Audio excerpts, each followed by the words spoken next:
GP&L. So we started this, a little bit of history. We started back in May. It started in May, the second meeting in May. There was a request from then Deputy Mayor Pro Tem Ott asking for a report to review data center water usage in comparison to other commercial account water users. And there's a second by then Mayor Pro Tem Lucht. And over the course of the last month or so, it kind of evolved into not just water centered, not just water use, but it also was expanded to include electric use as well as the economic impact. So one thing that you'll notice about the list that's currently on the screen, in order to keep the focus on data centers, we took out actual names of the commercial users and we replaced them with more generic titles. You'll see commercial user, wholesale customer, apartment users, etc. And then you get down to the bottom and you see data center A and data center D as well as B. If you look at commercial user 1, which is our highest water user in the city of Garland, it's estimated at around 280 million gallons on an annual basis. That significantly drops down in the second position, which is Firewall Golf. That is the only one that is called out by name.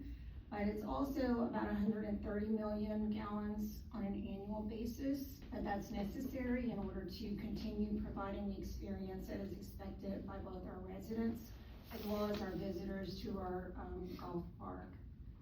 One thing to note in this list, these are the top 10 users. You'll see at position 7 as well as 10 that those are apartment users. And you'll notice that those numbers significantly drop between 1 and 10 from 280 million down to about 38 million on an annual basis.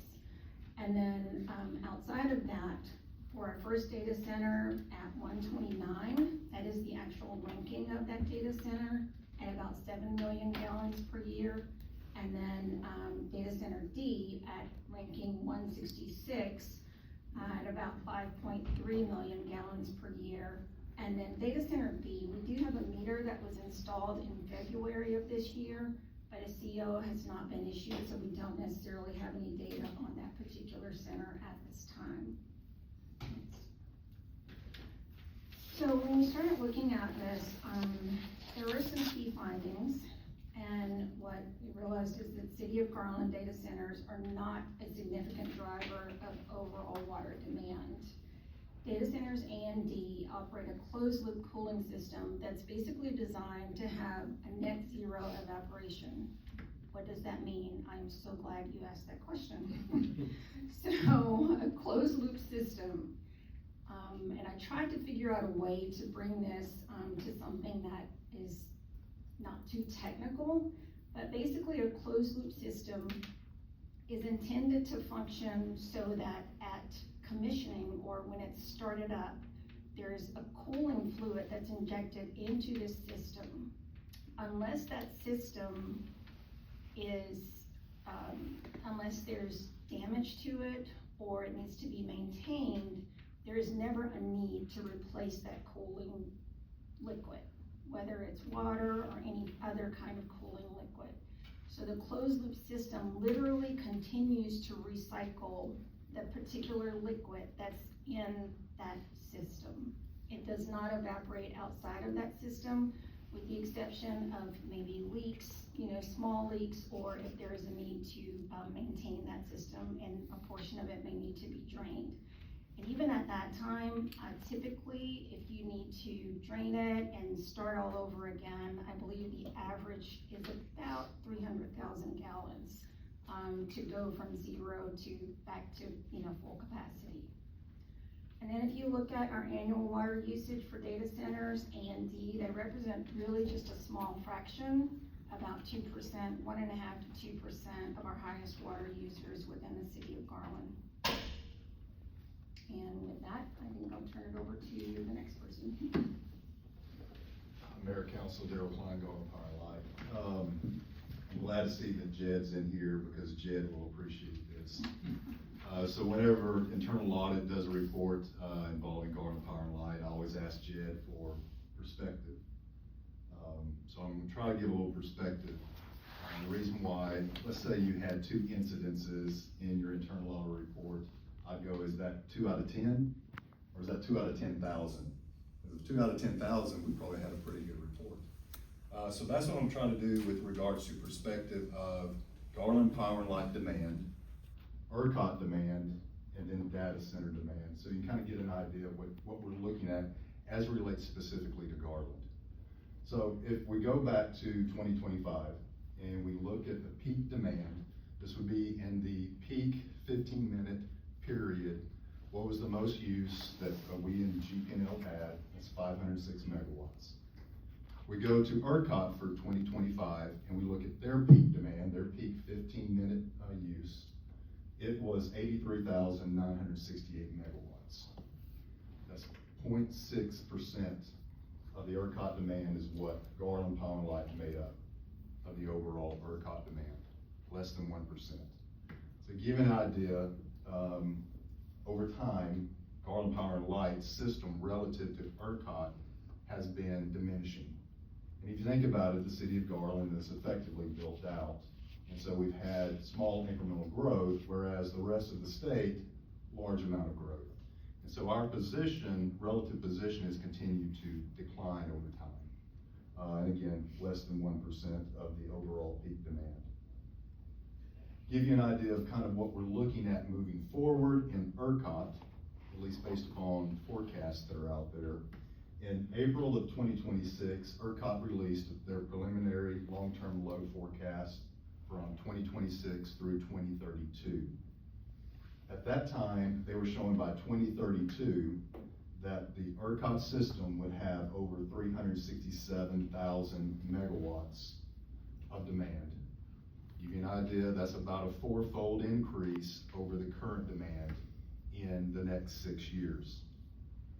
If you've been reading any recent articles around ERCOT forecasted demand, you may be hearing some things that are coming out some of the committees that now this number is well over 400,000 megawatts by 2032. That's a 5-fold increase in basically, I guess it'll be 7 years if we go back to 2025. What's driving these numbers? Well, when you start looking at the numbers of the forecast, and I apologize, it should say data center large load growth. That large load growth is a key indicator here that ERCOT uses. That's data centers that are at least 75 megawatts of demand or greater.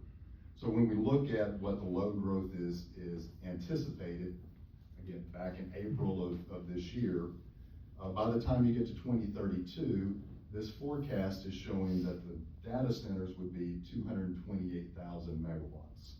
So roughly 2/3 of the overall demand would be associated with large load data centers. Well, let me just go ahead and say that those of us that are in the industry, I think when I talk a little bit more, we realize that those numbers are not physically possible.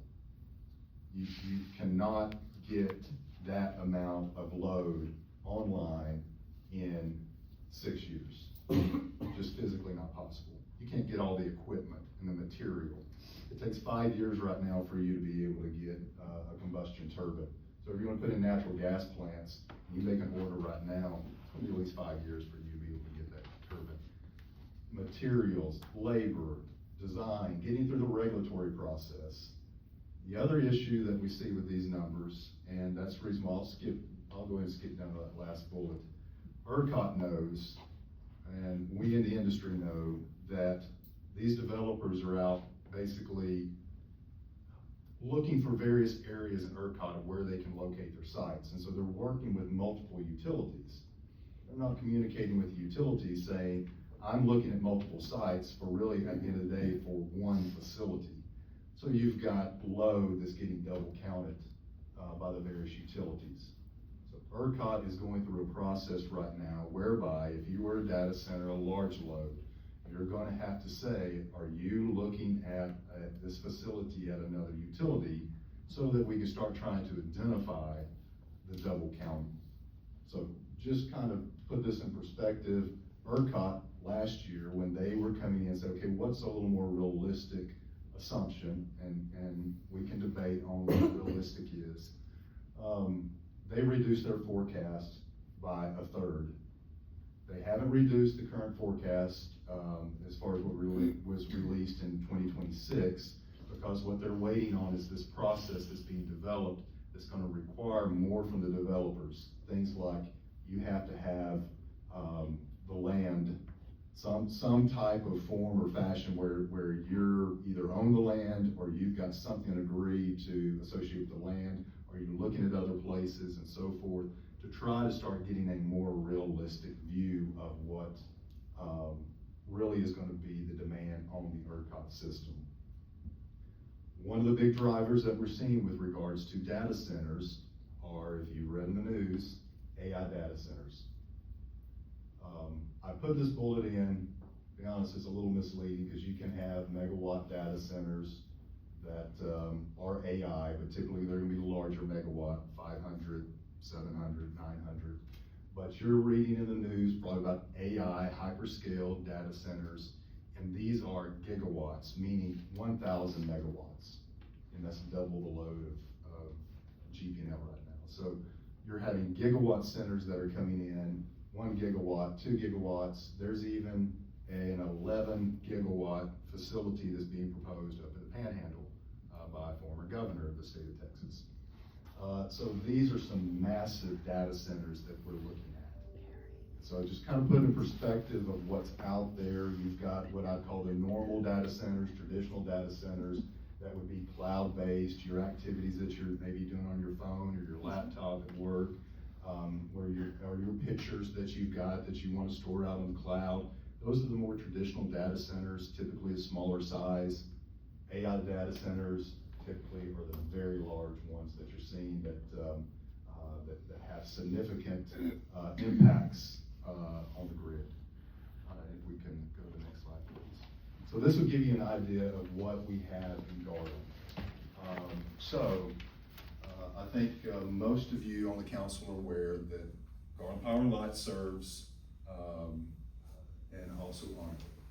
So both of us serve electricity in the area. So what we've done is we split this out so you can see what's in the GPNL service territory and what's in the Encore service territory. But all of these are in the city of Garland. And so currently, right now, we have 2 existing data centers, Data Center A and Data Center B, that are in the Garland Power and Light service territory. And then in Encore, there's an existing data center that is Data Center D. We've got their proposed maximum demand. This is what they tell us from the standpoint of ultimately what they believe the facilities that are out on their site will ultimately use as far as electricity. And that's under the maximum proposed demand, and then we have current demand. And all this is in megawatt hours. And so you can see the current demand of Data Center A is 49 megawatts, and Data Center B is 5 megawatts. And so they're still in that process of developing and growing on those facilities. They haven't fully utilized from an electric standpoint their ultimate capacity. When we look at the Encore service territory, that particular data center is at its full load, 34 megawatts. And then you do have another proposed that's in Encore, that's a 216 megawatt facility. And then Data Center C is a proposed facility that's in the Garland Power and Light area. So in total, if you look at from a Garland Power and Light perspective, as far as what our requirements will be, you're looking at approximately 500 megawatts of proposed maximum demand of data centers that we would be serving. That's in line right now with roughly what we have as demand on our entire system. When you look at the Encore Plus, the Garland Power and Light, in the Garland area, you're looking at about 750 megawatts of total maximum. Now, where are they right now in total? About less than 90 megawatts. So there's gonna be room for growth, again, with the 2 proposed, plus the existing facilities as they increase. Let's go to the next slide, I'll probably come back to this one. So what have we done with regards to these large load customers that we have in the Garland Power and Light system? I can't talk for Encore. Encore can discuss how they've got their tariffs. But with regards to GP&L, we have a specific tariff that we have in our rate ordinance that's associated with these type of large load customers, such as data centers. So it's applicable to customers that are at least 20 megawatts or greater in, and here's key, current demand or expected demand. And the expected demand is determined solely by Garland Power and Light, not the customer. And that will be very key as I talk through this slide of why we have that determination of making that they should be in this tariff and not some other tariff. The rate components that are associated with this tariff, the energy side, that's the power supply. These customers can enter into an agreement up to 3 years. They're actually either 12, 24, or 36-month terms. The reason why we have up to 3 years, there are IRS reasons that you have the 3-year limitation so that you don't potentially put at jeopardy your tax exempt status, because there's private use of dollars and so forth that you get into potentially. So we put the cap at 3 years is the most that they can do a power supply at some type of fixed rate. We will be going out to the market, buying their power, and that will be whatever that power is, whatever it costs that we buy off the market, that's what they pay. We have what's called a contract for differences. And so let's say they want 50 megawatts of power, we go buy 50 megawatts. If it's more than 50 megawatts they actually use, let's say they use 60, they will be on the hook for the additional 10 megawatts of whatever we buy. If they use less than the 50, let's say they use 40, whatever we have to sell that power back into the market, whether it's a loss or gain, it flows back to that customer. Essentially what we're trying to do is put Garland Power and Light in a position where you remove the price risk associated with the purchasing of the energy. Other components in the rate, ERCOT has certain charges that they give to us, and whatever those costs are that are associated with that customer, they automatically get passed through to them.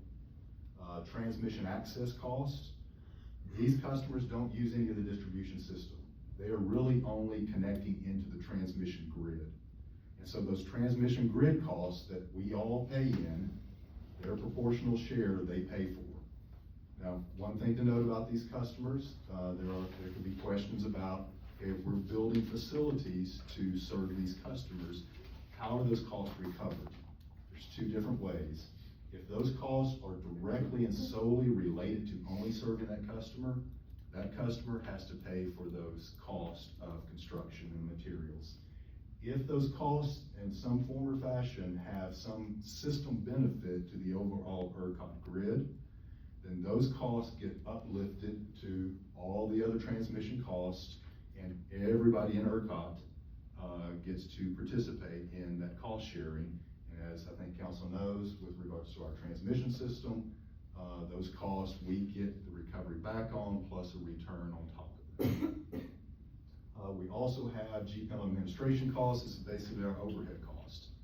Really, other than the overhead, we don't have a lot of additional costs of serving these customers. Our margins are not that big with regards to these larger loads, just because of the nature of their type of service. But where the bigger impact from a city perspective is, as far as financially as it relates to Garland Power and Light, is the city's 8% return on investment. So for all that power that is ultimately sold to these customers, there's the 8% return on investment. Give you an idea with regards to current pricing in the market, if you assume about 100 megawatts of load, that's roughly around just a little short of $4 million a year in return on investment. And if you wouldn't mind going back to the previous slide. If you remember, there's roughly 500 of maximum demand.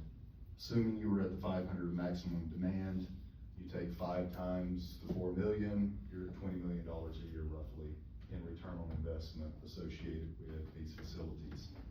In addition, and I don't know if Matt, if you'll be discussing it any, but on the Encore side, there's also franchise fees that are associated with the level of consumption for those 2 data centers that would be in the Encore area. So there's additional financial benefit associated with the franchise fee for the Encore customers.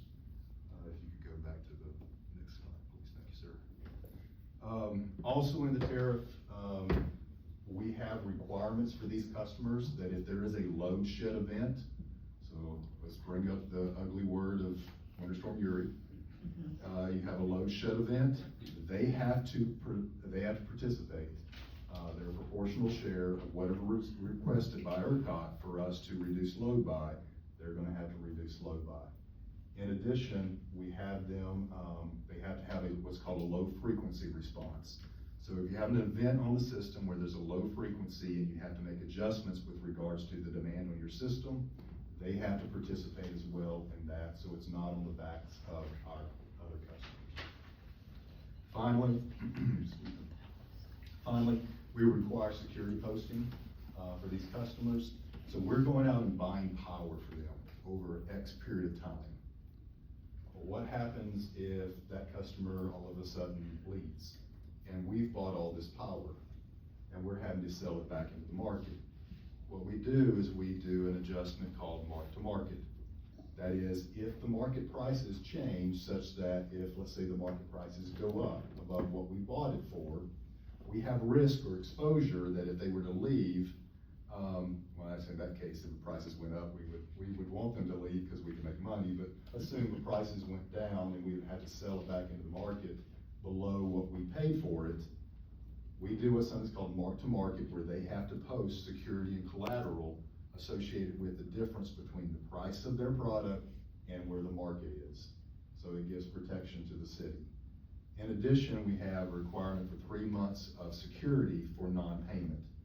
So if for some reason they were to walk away, we have protection there if there was non-payment, because we are talking about very large dollars. The reality is, if you would mind going back to the slide again, sorry, that roughly 500 million or 500 megawatts of power, if you look at today's prices based upon, assume an 80% load factor, you're probably talking about $225 million to $250 million of revenue associated with those 3 customers if they come to that level of fruition. So when you look at it from the standpoint of if a customer were to walk away, you want to make sure you're protected because there's a lot of money involved. So that's what we've done from a GP&L side to try to make sure that we are taking care of the city from a financial standpoint, because there is benefit associated with it, but there's also risk associated with it. So we're going in and mitigating that risk. And because I'm getting old, I need to go make sure I got all my. I think I'm good, at least for now. I'll keep mine shorter because it's really just one simple slide. I was asked to present the economic impacts of the data centers as they come online. You can see in 2022 that this is property tax and sales tax only. So I'm looking at just direct tax impact of data centers. Daryl mentioned the 8% ROI and some of the pass-through for franchise fees that could be somewhere in the $4 to $5 million range. That is not being shown here. This is strictly property and sales tax. So you can see in 2022, the data centers kind of started ramping up, and by 2026, year to date, in 2026, we have collected $13.7 million in tax revenue from data centers. Over the last 5 years, that's $35.5 million. And you hear us talk a lot about rolling backwards $5 million a year. Imagine what rolling backwards $20 million a year would be. So the data centers have filled a massive gap in our budget, and we talk of what it's really doing, why, from a financial perspective, we enjoy these types of property. From a tax perspective, is we talk about our tax burden right now on our single family homes is about 60%. Our commercial properties are about 40%. In most metroplex cities that is switched. You typically want more of your tax burden on your large commercial properties. And commercial properties here in Garland, per acre, bring in about $7,500 per acre, our average commercial property. The average data center property brings in 5 times as much as that. How they're able to do that is because these are filled with what's called business personal property. They are filled to the brim in servers. And there's about $1.2 billion worth of servers in there that are being taxed. So from a strict property tax, sales tax basis, which we also get the sales tax off of those servers when they buy them, they are the highest per capita, per acre value of property tax that we have in the city. Looking forward, I do anticipate that 13.7 million will continue to grow as they are still building the facilities. And there will probably also a question later about incentives. I will say during this time frame, we did not pay any incentives to data centers. In 2017, we did provide an incentive of $2.4 million, which was associated with some tax rebates, some fee rebates, as well as $1.5 million for fiber optic cable. That was in 2017. In this time frame, well, we have not paid any incentives. I do anticipate maybe paying some in the future, but to guess that at this point, I don't have a good ballpark of what that would be until those values come in. But during this time frame, this is $35.5 million that have come directly to the city. There are 380s that we did not receive. We did not have to collect any tax rebates during that time frame. There is one 380 still valid after this year that will go on for another 4 years. All right, we have a few questions. We'll start with Deputy Mayor Pro Tem Dutton.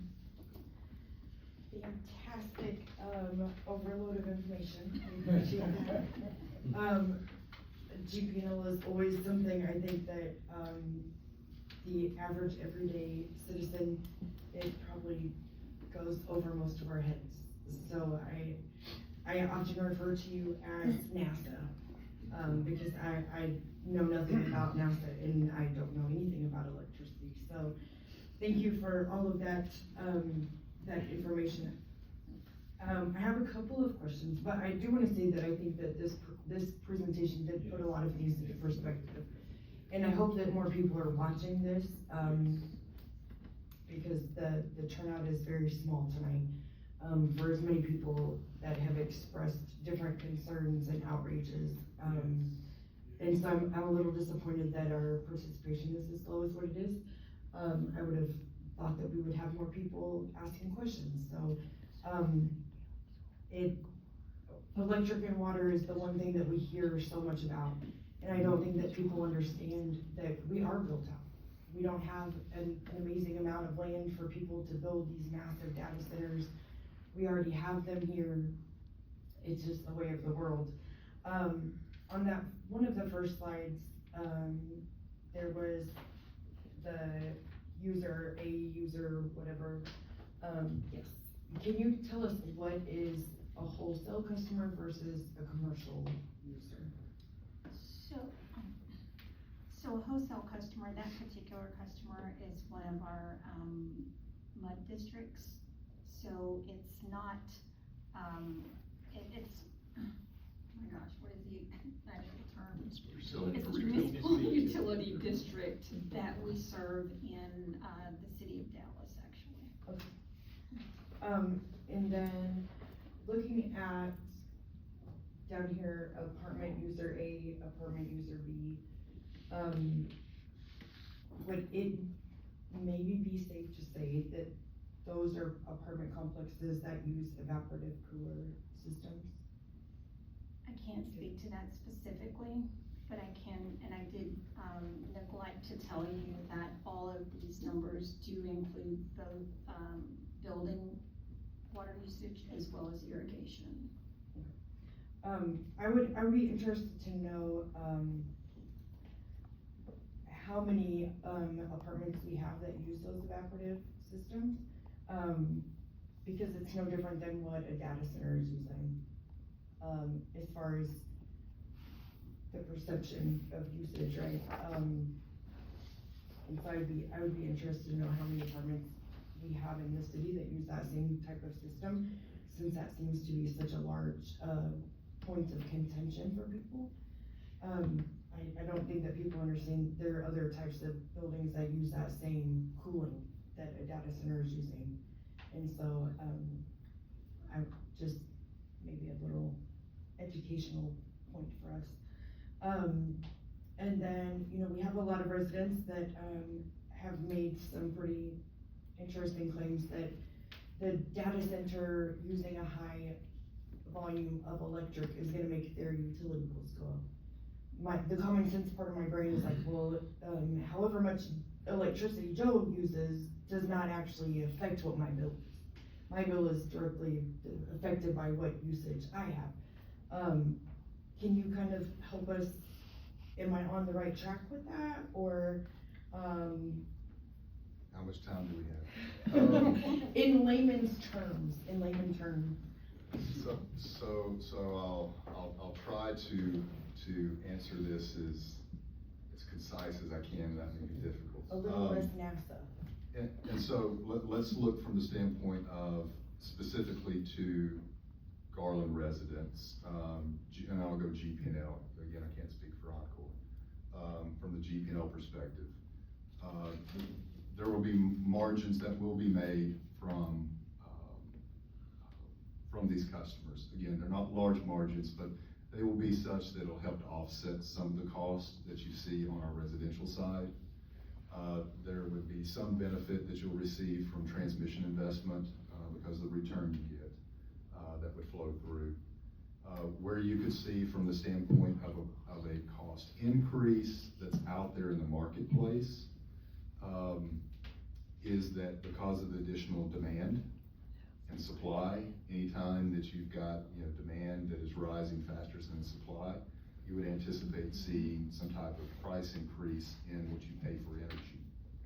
Now, what's very interesting is when you look at the forward markets, where if you're looking in the future and you're wanting to buy power, what we're seeing in the services, we use two different services for pricing, and some of the large players that we're aware of some of their price curves, we're not seeing the significant cost increases that you would anticipate. And to me, that's telling me the market is not necessarily agreeing with ERCOT's forecast. Because the reality is, the way the electric system is set up, you cannot have more demand than supply. It physically cannot operate. So that's the reason why ERCOT threw in, as some of them may have heard, this batch zero process. It's a new process that they developed to take the large load customers through and analyze their effect on the grid. This process, as part of it, is when it comes out with its results saying who is eligible to interconnect into the transmission grid, it will not be necessarily, they want, say, 200 megawatts of power, of capacity, and ERCOT may say, no, you're only going to get 50 because we're not going to put our system at risk. And so I think what you're seeing from the market's saying, we know that ERCOT is not going to go and put the system at risk because of some of the things that they're putting into place. The other thing I think the market is saying is that they don't believe the numbers, that is, again, like I said, it's physically not possible to get to these numbers by 2032. I mean, it's just not. What are those numbers going to be? I don't know. It's not going to be 400,000 megawatts. So I think from that perspective, we're not seeing those real, substantial cost increases. They're less than first couple of years of a forecast. Many of them are 7%, 4%. You get later out, it's even less. But then when I look at GP&L, we've gone in years ago and bought power at very cheap prices, both with our renewable PPAs as well as some other bilateral energy purchases. We have our units that are paid for, that are hedges against the market price. So we don't have necessarily the same exposure that would say somebody in the deregulated market would have. And to be honest with you, what we saw from the standpoint of price increases, there were more price increases after 2023 with things that ERCOT did in the marketplace, where you may remember when we had the discussions about the changes they made, which caused roughly $12 billion in the marketplace. That had a bigger cost jump to power prices than what we're seeing right now in the forward markets for even all this demand. So I'm not gonna say that data centers don't affect the power supply price, but intuitively, when you look at it, you would think that the forward markets would be really expensive. And right now, they're not. And so that's sending a message to us that some of this information from ERCOT, some of the things that are being done, the market's already starting to price it into it, and you're not seeing as large of an increase. Again, the benefit for Garland Power and Light customers is some decisions that were made in the past we're benefiting from, and so you're not seeing that type of increase. And if you look at our 10-year forecast, we don't show any type of rate increase in the 10-year forecast for us. So hopefully that helps. Yeah. Sorry for the long. No, you're good, you're good. So basically the higher, obviously supply and demand, so if the demand is higher, then run the risk of having those increased rates. However, it doesn't matter if that demand is higher in Garland or if it's higher in San Antonio, it's the grid, the demand's on the grid, not on the or not the city, right? So regardless if this data center is in Garland, Plano, Fort Worth, San Angelo, if the demand on the grid is higher, then that's where you're looking at Correct. the increase. Correct. Beautiful. And then, also kind of the same thing with water. We still have a use or lose structure with water. So, and I don't think that that's, probably common knowledge to most people, that we still have that structure, that we pay for an amount of water regardless if we use it or not. Crystal, can you tell us, what does that look like for us right now? Are we anywhere close to using the amount of water that we have to pay for? So, in our take or pay model, we utilize approximately 90 to 92% of our actual take or pay quantity, which leaves approximately 2 billion gallons annually. So, in theory, as long as we're not going over that, your water your water bill would benefit because you've got more users to divide it up against? Possibly? No? Well, you have more revenue that is coming in as a result of, that water usage. So you've got whatever that 2 billion minus whatever's being used is now being paid for by other resources outside of the city of Garland. Does that make sense? Also want to point out that the take or pay is, we are moving out of that contract into a 5-year rolling average. It's just going to take time to stair step out. So when Crystal speaks of the 90%, there was a time where we were much lower, 85. So we are rolling out of that. When do we expect that, I believe it's 2032. Let me double check that number. That sounds good. And then the other question that I've seen is, wastewater, and the concerns about people discharging, or let me try this again. It's not a talking to me. Data centers discharging, into stormwater, Sanitary sewer? that one too. Can you kind of touch on, if you know, what a data center's discharge versus Sherwin-Williams discharge would look like? So data center discharge into our wastewater system at this time is no different than any other office building. We're talking basically restrooms and kitchen facilities for the most part. So our industrial area is much more, Interesting. yes. And data centers don't explode, so there's that. Just, you know, anytime I can remind people of our near-death experience, I like to just do that. All right, thank you guys so much. I think that you've helped answer a lot of questions and probably gave us a little more questions later down the road, but thank you so much. Thank you, ma'am. And if you recall, the budget presentation we had regarding GP&L rates, there was no increased GP&L rates in our proposed budget. Councilmember Lucht. Daryl, I'm gonna make you do your next slide presentation with pictures. I'm glad to see the, water usage for these current data centers that we have is very, very low in comparison to 129 other businesses that use more. But I do wanna go to slide 5. Kinda got lost in your data here. And I really want to kind of touch on, we talked about large load users. What is the number where someone becomes a large load user? What megawatt? 75 megawatts. 75 megawatts. Okay, so we'll go to slide 6. Yes. So all of these except for C and D are considered large load users. A and B have already been approved, they are already here, right? Correct.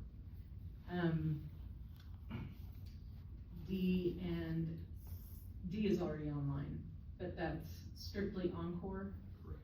So when you talked about if there's an incident like Uri, where we're having rolling blackouts, basically, how does Encore deal with those customers? So data center D or E actually would be not under GP&L control during those blackouts. How does Encore handle them?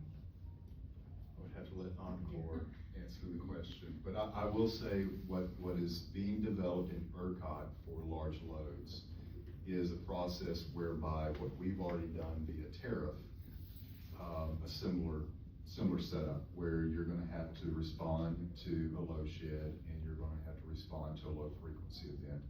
Those processes are being developed through protocols at ERCOT right now. I don't believe, no, they haven't been finalized yet, right? So they haven't been finalized yet, but we went ahead and well in advance put that into our tariffs because we wanted that for Garland Power and Light. Make sure our ratepayers and customers, if there were a situation, these data centers are sharing in that experience.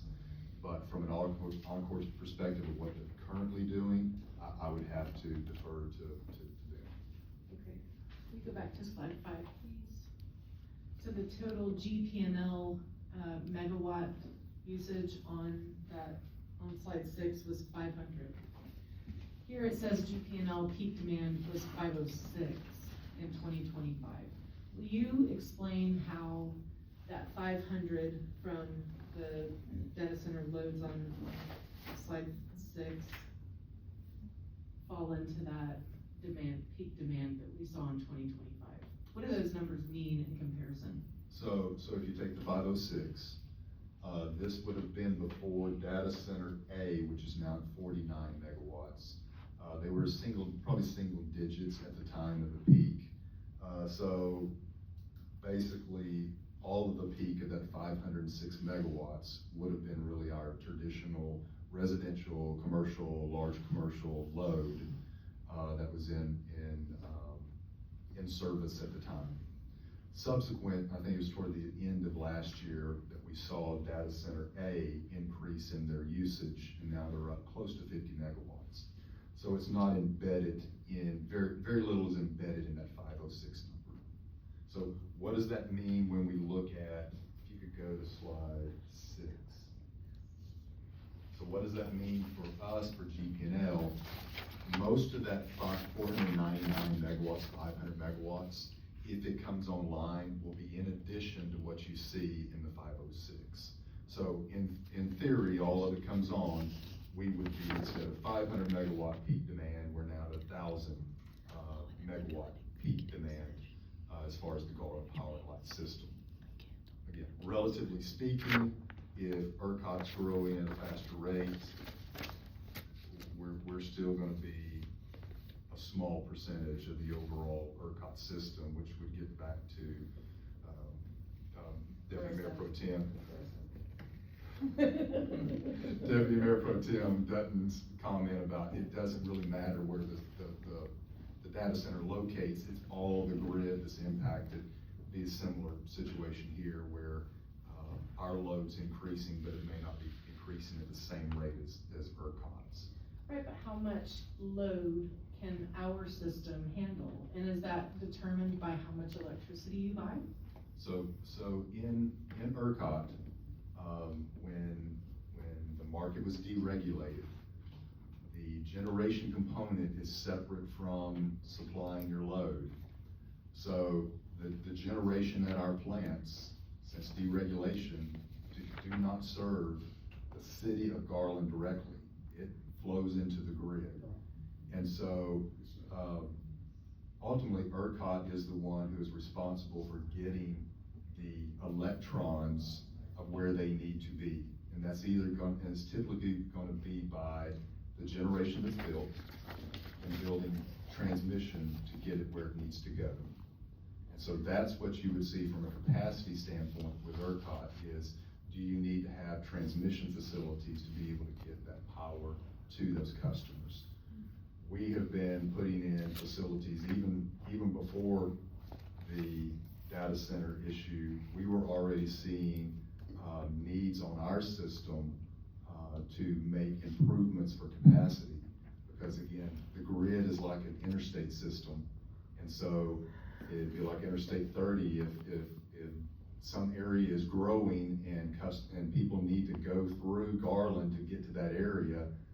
30 may need to be increased in Garland, even though those people aren't stopping off in Garland. It's the same way it's happening with the transmission system. That growth that's happening around the Garland area was already causing us to increase the capacity on our system. With the data centers coming in, we're also increasing with regards to the transmission. Some of those areas that are closer to the data centers, but as you move further away from those data centers, you're not seeing the construction that's happening there. It's going to be more associated with just electrons flowing through our system to other areas. So really, when you look at it from a capacity standpoint, as it's directly related to Garland, it's more on the transmission side. It's not on the generation side, because we don't generate the power specifically for us. And again, at the end of the day, council's decision on building generation, but I would not recommend going out building generation to serve these data centers, because you would be looking at 500 megawatts of additional capacity. In today's market, that's about $1 billion. I would be looking at buying power from the market itself and market providers, rather than going and building and having the data center basically be on the hook for buying that power, whatever that cost is, rather than having that as a liability to the city of going and building additional generation for this kind of load. Can ERCOT give us the capacity necessary to serve these data centers? So when you say capacity, you're Can on the ERCOT can ERCOT transmit the power necessary to increase, basically double our megawatt load? So I'll try to break it down into two components. The generation, the actual generating of the electrons, is not controlled by ERCOT. That's free market. So the market is going to develop and build the generation. ERCOT's responsibility is to take that generation and get it where it needs to go. And so that's the transmission side of things. And ERCOT will tell us, they'll say, Garland or Encore, you need to build additional transmission or increased capacity for those electrons to get where they need to go. If, say, we said no, we have something that's called a certificate of convenience and necessity. That gives us the right to serve in an area, but it also is an obligation to serve because we get a rate of return. It's a socialized cost. So it's an obligation that we have to provide the service, and if we refuse to, the Public Utility Commission could come in and say, that's fine, Garland, you don't do it, we'll get somebody else to come in and do it, because the electricity at the end of the day has to go where it needs to go, and somebody is going to build it. The question would be, who's going to build it? I think also the question is who's going to pay for it, so that goes back to the question that Deputy Mayor Pro Tem Dutton, that is a long name, that goes back to what consumers are worried about. If you're having to build more transmission lines to create the electrons that are going to be transmitted to these data centers, who pays for those transmission lines? Who pays for that? So historically, what you would see is if the load, whatever data center or industrial customer, whoever it may be, comes in, you would have the utility extend that service to the customer, and whatever direct cost associated with only that customer serving them would be the customer's responsibility. And then whatever costs were associated with benefiting the grid, that cost would all be uplifted to the consumers. One of the things that's being proposed right now is taking and modifying that situation where if you've got even what I call the system benefits, those could potentially be paid for by the data centers as well. There's pros and cons associated with that. The pro is that you would have no consumers picking up, quote, those costs if that load did not come along like they said they would. You know, say if they said there were going to be 200 megawatts and they only came in at 50, then somebody's picking up that extra capacity cost. The problem with that is if you have all these large loads come in and they pay for everything, the reality is if I'm an investor-owned utility, why am I in business? That's the only way I can make a profit is by doing those investments. So there's going to be this balance somewhere along the way that you have to look at the interest of the consumer and also the utility side of things, because you still want the utilities providing the service. So there's things that are going on down at ERCOT and the Public Utility Commission with regards to specifically these large loads. How do you address these, what they call the system benefits that are associated with providing them service beyond those costs that are just directly, solely attributable to them to provide them service? I hope that makes sense. I know that it's a very complex issue. I understand that, but it does sound like fears of higher electricity rates are some, that seems like a likely thing that could happen based on what you've said. It's kind of like when the cable companies go out and lay new fiber or whatever, and then they pass the cost onto the customer, and then you start to see rate hikes.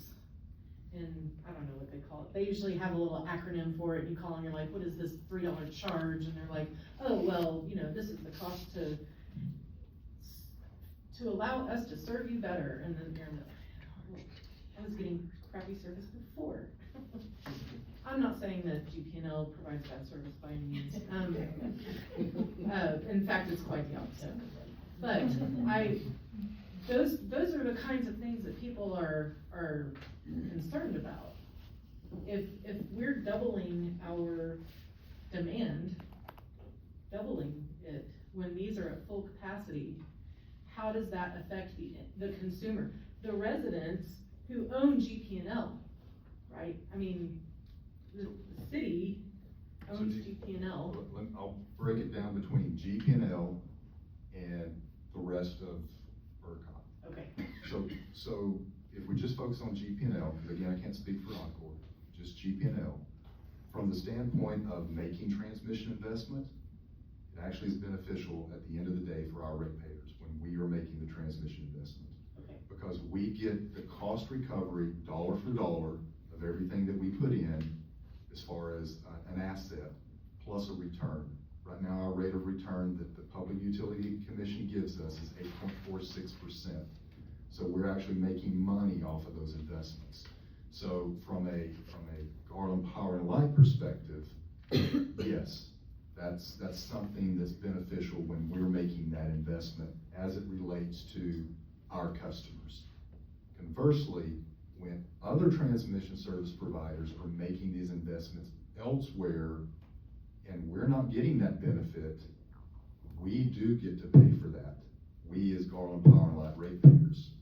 And so if you go back in time when Garland Power and Light made the move into investing more in transmission and expanding transmission investment, the reason why we did that is because what we saw is all this transmission investment happening out in the West Texas area, billions of dollars being spent, and we as the ratepayers of Garland Power and Light, were going to get to pay for it. We said we need some way to try to offset that cost. So what we did is we started investing in transmission elsewhere in the state, and that additional revenue that we received, that return, we were able to then offset that cost increase that we got from all the other transmission service providers with what they were building. Similar situation you've got here is you're trying to make that investment as Garland Power and Light to be able to offset what you're seeing from others that are happening. And that's the reason why I said it's a pro and con thing with regards to if the data centers pay for everything on a system benefit side, there's pros and cons to it from a Garland Power and Light perspective. It really depends upon what that relationship is between what the other utilities are doing versus what we're doing. Now, if you look overall from an ERCOT perspective, if the load does not show up like they forecast, then yes, those rates will go up on the transmission side. And that's some of the things that are being discussed at the Public Utility Commission. What are some ways to help mitigate that? One way they've talked about is that having these developers post security, and until such time as they meet the demands that they said they were going to meet, and if you don't meet it, they pull from that security and use that to offset the cost to the ratepayers. That's one concept that's being discussed. But this is something that is, from the political side of things, that's being discussed at the state level with the legislature, as well as the Public Utility Commission, is how can you make sure, because in theory, if the load all shows up for the data centers, then they pay their fair share and you're not having the increase. But if that load doesn't show up as forecasted, then you could have a situation where other customers are having to pick that cost up. And so that's something that is being discussed. Okay, thank you. Thank you, ma'am. I'm more amazed that you were able to call someone at your cable company and get them to explain that $3 charge to you. Councilmember Thomas. Yes, back to slide 4, please. So the loop cooling system, that's the same as my car's radiator. It's not putting off any, it's not putting any water in, it's no water coming out until we have to do that maintenance process. And so, you said that if those data systems use 300,000 gallons, you had to drain it to zero, fill it all brand new, that would be 300,000. I think that's what you said. On average. And so, help me square that with the $6 million usage, the 6 million gallon or 7 million gallon usage on number 129 there on slide 3. Where's the rest of those millions going? Irrigation. That's just the irrigation system. They use 300,000 for that, and 6,600,000 is just to water the grass and trees that we require them to have. Is that right? The majority of this was from the irrigation meters. That is Okay. correct. Very good. I think that's an important point to make, is that it's not the data center inside the building using this water. It's the trees and the grass outside the building that's using a lot of that water. Okay, very good. I wanted to make sure that was, I thought that was the case, just wanted to make sure that point was made.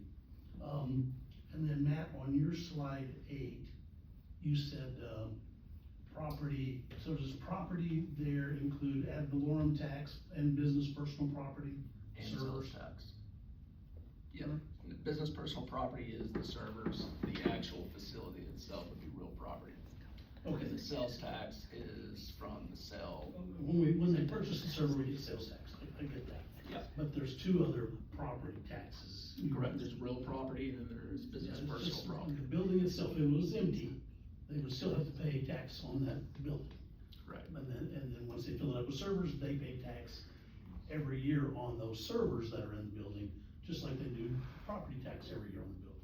Correct, and I believe the split is, roughly 250 million real property with the rest being all business personal property, which that is inflated even more as we move into this year's budget, as, more facilities come online. Okay, so your 13.7 number includes property tax on the building and business personal property And sales tax. and sales tax, but those 2 kinds, because there's 3 Correct. technically. And so I wanted, you see the 2, and the property includes two different kinds of Two property. different type of property, yep. Okay, very good, I just wanna make sure it was clear on that, and that's another point there. Okay, very good, thank you, Mayor. Thank you, sir. Councilmember Sylveon? Thank you, Mayor. Okay, so data centers, of course, it's a lot of controversy, and you're educating us, so thank you so much. I'm like, let's see, what is it, Deputy Mayor Carissa? I'm like her, I'm like, I don't know. I just wanna know if the electric bills are gonna go up, that's what I wanna know, and you kinda explained that, broke that down. Really quick, if you can go to slide 6.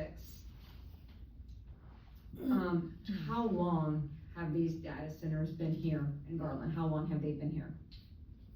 Does anybody know? Without giving, About how long? Like 5 years, 3 years? 2017. Okay, 2017. They've been here since 2017. They've been in Garland since 2017? Oh, and we haven't reached our max? Is that, okay, I just wanna make sure I have that right. And then the only one that's reached the max is not even, it's Encore, not ours, is that correct? And since 2017, with them being here, how much has our electricity risen? How much has it risen? How high has our electric bill been going up each year since 2017, do you know? I'd have to go back and look, but it wouldn't have anything to do with the data centers, it would have to do with, in 2023, hottest summer on record, right at the same time that ERCOT changed the way that they were doing business, and they introduced a new product, a $12 billion effect. That right there changed, and even after Winter Storm Uri, you would think that there would be a big increase. There was not a big increase in the market. It was after 2023, things that happened with ERCOT. That's when you saw the big change in the rates, in ERCOT. Okay, so it Not- wasn't not- because of massive energy pulled from the data centers.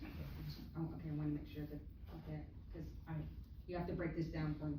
And then, this is another question that sounds really dumb, so I do apologize. When we have that outage, like when, like happened, thank you last night, thank you to your crew, really quick, y'all worked really hard, we were dozing and y'all were still working, so thank you for that. When things happen like outages and so on, the data centers, is there someone that you're gonna select that rolls out first, or are you gonna say, oh, the consumer or the data center? Is there like a system? I think you might have answered that, but it was just all mixed in there. So who would go out first if the storm happened again? So it's proportional, Okay. because we can't be discriminatory. Uh-huh. But then we would also have in our system, we've got automatic load shed set up in our system, so we would program whatever and I call our portion, we'll call data center their portion. Our portion of whatever the request is would be put into that system, and then it would be rotated through our automatic load shed on our various feeders. And then they would have their responsibility of their portion to come down from the standpoint of, whatever ERCOT's required. So if it's, let's say it's 50 megawatts that ERCOT says you need to come down, and the data centers make up half of our overall load, they're gonna have to come up with 25 megawatts, and then the rest of the system would come up with their 25 megawatts. So that way it's proportionally shared to the load, and you're not in a discriminatory type of situation where you're saying, I'm only gonna pick The that data particular centers. type of customer, Okay. yes. And then one more thing, and then I just wanna make sure. So Encore services Garland as well, correct? And if a data center is proposed here, it's either gonna be GP&L or Encore, regardless. Does Encore source their own water, or do they get water from, where do they get their water from? Oh, we don't know, that's a question for them, right? If it's in this, if it's an Encore customer, it's an Encore customer inside the city, I'm not aware of any allowances for a customer getting, water from some other source besides the city of Garland. Oh, correct. Those are my notes. And then thank you to your crew. And then thank you, Mayor. Mayor Pro Tem Ott? Thank you, Mr. Mayor, and thank you, three. My goodness, what a report. It took a little time to put this together. Thank you for your staff putting the time into this, and thank you to the council for you had some very good questions. Most of mine have already been answered. The water, it's being used mostly on the lawn. It's very obvious. And as for power, from what I understand, before any one of these data centers are actually approved, ERCOT has to actually approve the load that they are planning to introduce, correct? For large load customers, so 75 megawatts and above, ERCOT has to approve whether or not that they can be interconnected to the grid. Okay. And our proposed data centers C and E, have they been approved for their load to be put on there? Are they still proposed as in they're in construction, or they're proposed as in they're a possibility waiting for the approval? So from an ERCOT perspective, data center C does not go through because it's not 75 Right. megawatts, it's below that. With regards to data center, center E, it's been submitted, maybe, I don't know, a year ago or so, approved, but now it has to go through this batch zero process. So basically ERCOT's resetting everything, because back, for many years, the way ERCOT did these is that it would be individual data centers, individual large loads, just don't say data centers, large loads, because it could be in a large refinery. Sure. Those large loads would be individually reviewed, and then the grid would be looked at in that area to see if there's any improvements. And that process worked very well when you only had a few large loads coming in on an annual basis. Now you have many coming in, and the problem is as soon as you finish studying one, you have another one comes on, and it impacts this large load that was going to be coming in, and so you got to redo the study for this large load, and then while you're waiting, another one comes in. And so what they were seeing is that they're having to redo studies constantly, and they said, well, let's stop this. We're going to batch everybody together that meets certain criteria, and we're going to run the analysis based upon those that are in batch zero, and then we're going to see who can be interconnected and at what level. That's what's unique about the situation that we're talking about now. It's not just, you have 200 megawatts of capacity immediately. It may be that ERCOT says, no, you have 50. And then once we see capacity increase in the area able to serve, then maybe you go up to the next level, and then the next level. And so this is kind of a game changer for us from the standpoint of this new process. So we'll see this data center C has already been approved from the old process. Now what's going to happen with batch zero? And, the expectation would be, given that they've already been approved, that they will be approved in batch 0, but the question will be at what megawatt level? And that's a unknown. It Okay. could be the full amount, it could be something, something less. Something in between. On data centers A and B, since they're not at, proposed capacity yet, do we already have, since those are in GPNL's territory, do we already have assets in place to support that level of power? Yes. Okay. And, let's see. I think that ERCOT was talking about that for loads over 250 megawatts, that they're talking about, recommending or requiring bringing your own power to the proposal. Is that true also? I haven't heard the megawatt delineation on Tom. I haven't heard the megawatt delineation, but there's definitely for these, I'll call it hyperscalers, these gigawatt and more folks. I think there's definitely, you're seeing this push to bring your own resources. And I mean, honestly, we started looking at it from standpoint of timing and getting on, and if you have limitations on capacity getting to the grid, if you're in that line of business, it may make sense to bring your own generation so that you go ahead and have the facilities in place. But I'm not aware of a megawatt. Specific number. Specific number is. Okay, but those hyperscalers, so to speak, if they do bring their own power, those assets would not be something that the people of Texas, the ratepayers, would be paying for. It would be paid for by their own project, correct? Correct. Okay.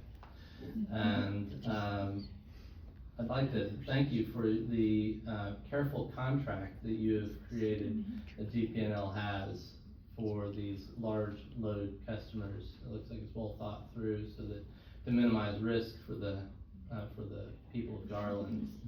And I think that's all the questions that I have. But I do just want to express thanks and thank you for the citizens of Garland, because this is a very educating experience. So thank you. Thank you, Councilmember Moore. Thank you, Mr. Mayor. First of all, I just want to say I feel so much better after listening to this presentation tonight. And then I feel good because what you've done, you've answered. Did you receive all those questions that I gave to the city manager to send over to you? Now, that was a list of questions that must have been 30, 40 different questions as it relates to this issue.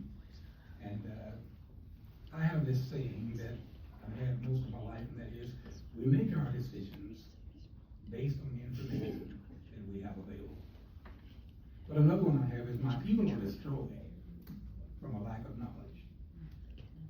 These are the settings right here that help us to get that information that we need. I really felt that tonight was going to be an evening that we would have so many people over there in the audience, and there would be out of 250,000 people tonight, there's at least 100,000 that are watching the session.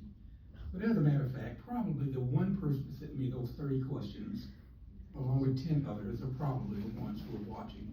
And we will still have to answer some of the questions that they have, because the questions they have are real. You simplified tonight. You've shown us tonight a good check and balance system. Check and balance system through GPNL. Just the three of you who are sitting there right now. I talk to my fellow council members who just come on to council all the time, and I tell them, first 2 years, there is a tremendous learning curve. It's like a water hose and you're being drenched. We're just now coming to really understanding what a megabyte is, or a megawatt is, and so on and so forth. But the key is, if we keep listening, we hang here long enough, the information we have available to us will indeed help us to be able to make the decisions that need to be made. For example, how many data centers do we have in Garland presently? 3. What? 3. 3? We have 3 data centers. And we've just taken how many hours to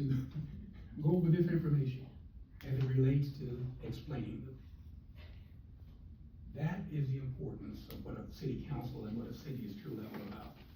That very few people who don't have the information, and that's one of the things that I think that we're fighting tonight. See, we can continue to talk about what ERCOT, and I also thought about that, maybe we need to have ERCOT come and talk to us. You keep saying, yeah, I can't answer that, ERCOT has to answer that. Maybe we think, hey, ERCOT, we need you to come and talk to us. But honestly, no, we don't, because you understand ERCOT enough to give us the information that we need, that probably we'd be more frustrated with them coming than not them coming, okay? But the keys to what becomes our citizens, though, and that's what I try to do. What I try to do is simplify this thing, keep it as simple as I possibly can. We're talking about 3 data centers in the city of Garland. And with the information that you presented tonight, this council is now educated to the extent any others that come, we know the questions to ask. We know how to vet them. We know what to look for. Is there gonna be enough water? God's not making no more water. But I heard you say something tonight about, well, the cooling system is such that you fill it up the first time, it's just like the radio on your car. It takes care of itself until you have to do some maintenance on it. So we're not really using that much water. And the water that we are using, going to the irrigation system. These are the kinds of pieces of information I think that our citizens, they hear it and they can understand it. But we have to message it though, in such a manner that we don't convolute it with all these terms and things that really make it more difficult for them to truly understand. And so what I want to say to you tonight is, I truly appreciate the manner by which you have sat here and explained to us this situation. You've given us sufficient information as we go forward. There's not going to be a data center that comes in here at this point that we don't know the questions and have answers. And because we do have the staff and professionals that understand it for us, any question that we have, you're going to be able to tell us what we need to know. So with that, Mr. Mayor, I just want to say to this council, first of all, I do agree, or as you said, we've asked hard questions here tonight. And not only asked questions, but we've gotten very good answers. And I think that we have a very clear direction now about which we can go forward. And this is not going to be a problem for us. Thank you, Mr. Mayor. Thank you, sir. I appreciate your thought that we have 100,000 people watching. They're all watching another show right now. There's a soccer game going on. Councilmember Tran. Thank you, Mr. Mayor. I try to make it short. First of all, thank you so much for the presentations and put all together. And thank you, Subsidy Manager. My best I sent him from my residents. A lot of them asked the same question because in District 1. And I appreciate that.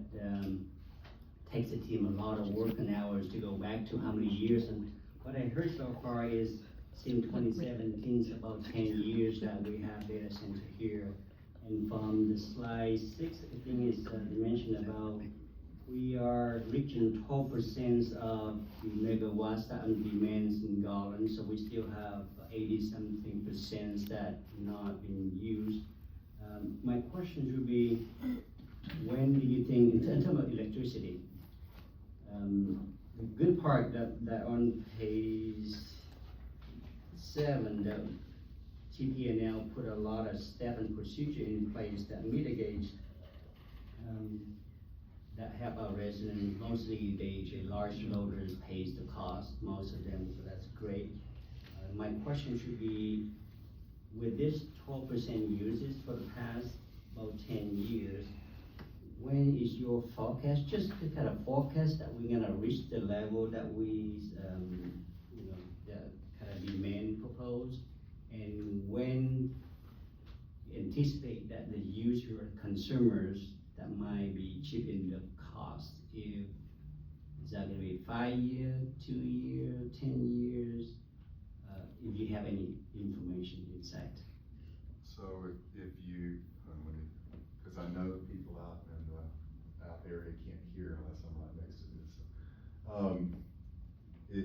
We're provided what are called load ramps from the data centers, which give us the indications of, typically it's on a quarterly basis of when the load is going to be coming on and at what time, and gives the future forecast. If I go by that, we would be say, much more fully utilized as far as capacity. Really for them, it depends upon when they get their customer that is gonna be utilizing the facilities. And, if you've dealt much with developers, it's usually, they're more the glass is half full, and I'm probably a little more the glass is half empty. So they're a little more optimistic on when they're gonna be getting those customers coming in and the load and so forth, historically is what I've seen. So we have load rent analysis that they provide us. You can take that for what it's worth.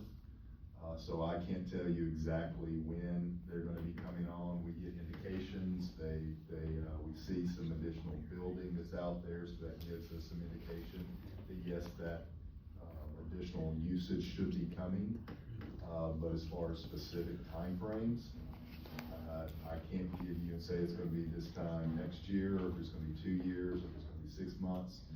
We do know that they have to start negotiating with us with regards to the power, as far as the purchase side of things. And so typically when that starts to happen, then we start getting a feeling for, okay, they're really serious now as far as the load that's coming on. So I can't give you something specific of, is it 1 year, 2 year, 5 years? Yes. Yes. Thank you, at least I have some idea, appreciate it. And go back to, the slides related to the 35.5 million tax revenue is up for the past 5 years. How significant is that help the city current financial challenge? Probably the best way to put it in perspective, it's about $1.24 billion of property value. That's about 4% of our total property valuation in the city from these 3 facilities. Thank you so much. I think this is tonight that will help a lot of our residents, and they have, there's a lot of answers so far, so I appreciate it. And thank you so much. Thank you, Mr. Mayor. Thanks, sir. 2 more people in the queue have spoken already. I'm going to ask if there's something new to add to the conversation first. Yes. Deputy Mayor Pro Tem Dutton. I just thought that it was important to mention that the large driver of our electric rates going up is the cost of natural gas. I would be far more fearful of, another spike in natural gas costs, raising my electric bill than anything, to be honest, so. Right, ma'am. Councilmember Love. Has ERCOT denied any of the large loads in Garland through their, evaluation process? Can't recall of being denied, no. Well, that's good news. I mean, that makes me feel a lot better. I think that it's really important that we understand that ERCOT is monitoring these large loads, not even data centers. That really honestly makes me feel a lot better that ERCOT would be the one saying, yes, we can sustain you and you're not going to kill our grid, basically is what they're saying, right? I mean,